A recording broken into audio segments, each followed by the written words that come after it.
ఇది ఎట్లా తెచ్చుకోవాలో తెలుసు, ఇది ఎట్లా అవ్వాలో తెలుసు, ఎట్లా పోవాలో తెలుసు, అన్నీ మాకు తెలుసు. నువ్వు చెప్పొద్దు అని ఎవరితో చెప్తున్నాం? మనం యేసయ్యతో చెప్తున్నాం. కానీ ఎట్లా చెప్తున్నావు?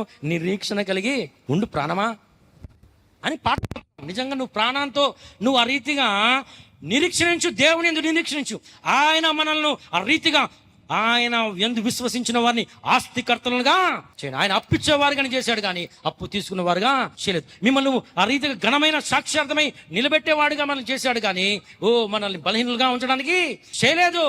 మహిమయుక్తమైన జీవితం, ఆయన మహిమైశ్వర్యంలో నుంచి మనల్ని ఆయన ఆ రీతిగా విమోచించాడు. దేవునికి స్తోత్రం, హల్లెలూయా. అది మన జీవితం, ప్రభావం కలిగిన జీవితం మనకి ఇచ్చాడు. మీరు ఈ లోకానికి వెలుగై ఉన్నారు. అట్లా చేశాను నేను, లేదు ప్రభా మమ్మల్ని ఎవరో ఒకరు వెలిగియాలి ప్రభా, వెలుగు, లేకపోతే మేము వెలగం. ఇది కాదు మన జీవితం. మనం ఇంకా బలహీనతలోనికి వెళ్ళేటట్లుగా, మనం వాటిలో ఇరుక్కుపోయేటట్లుగా, నష్టపోయేటట్లుగా, మన ప్రయోజనం లేకుండా మన జీవితాలను ఆ రీతిగా తారుమారు చేస్తున్నాడు సాతానుగాడు. ఎందుకంటే మన యొక్క నిరీక్షణ అట్లా చేసేసుకుంటున్నాం. వస్తున్నాం, వాక్యం వింటున్నాం, ఏదో విన్నట్టుగా ఉంటున్నాం, వెళ్ళిపోతున్నాం.